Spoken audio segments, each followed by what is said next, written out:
सदगुरु मोह पे दया करी, दिया निज नाम आधारा। सत्य पुरुष कबीर कहते हैं, सदगुरु मुझ पे दया करी, दिया निज नाम आधारा।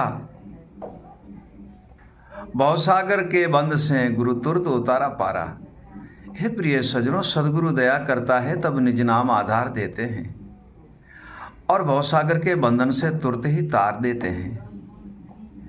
तथा कारण एक ही है, उनके बताए हुए ज्ञान, उनके समझाए हुए विवेक और शब्द और स्मरण और भजन और नाम, उन पे दृढ़ रहना चाहिए।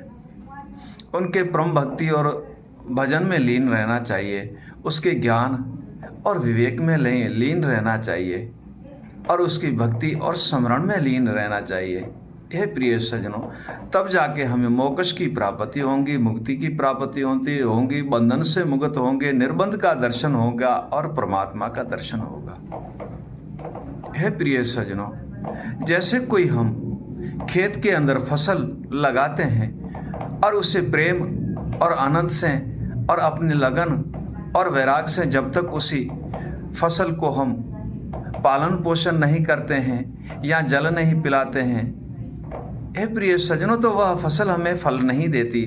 ठीक ऐसे सदगुरुदेव के स्मरण, ज्ञान और विवेक, भजन और शयन और शब्द में हमें लीन रहना चाहिए और हमें इन सर्वे ही का वैराग होना चाहिए, इनसे लगन और प्रेम होनी चाहिए, जिनसे हमारे सोए आत्मा, मन, बुद्धि, जीव और सुरता सर्वे ही जागृत हो जाती है। और जब ये जागृत हो जाते हैं, हे प्रिय सज्जनों, हमें भिन्न भिन्न प्रकार के ज्ञान और विवेक, शयन और शब्द, स्मरण और भजन और गुरु की वाणी का आनंद मिलता है और उनके दर्शन मिलते हैं। साहिब कहते हैं, सदगुरु हाट पगधार के लीजिए सतनाम। सदगुरु के हाथ पधार के ले लीजिए सतनाम। कर दया गुरु बतात है, अगम अभिगत धाम। हे प्रिय सज्जनों, सदगुरु की हाट है, वह सदगुरु के द्वार है, वह सदगुरु के सत्संग है, वह सदगुरु की हाट है जहाँ सदगुरु बैठ के हमें उपदेश करते हैं। सदगुरुदेव हमें ज्ञान और विवेक और वैराग से समझाते हैं।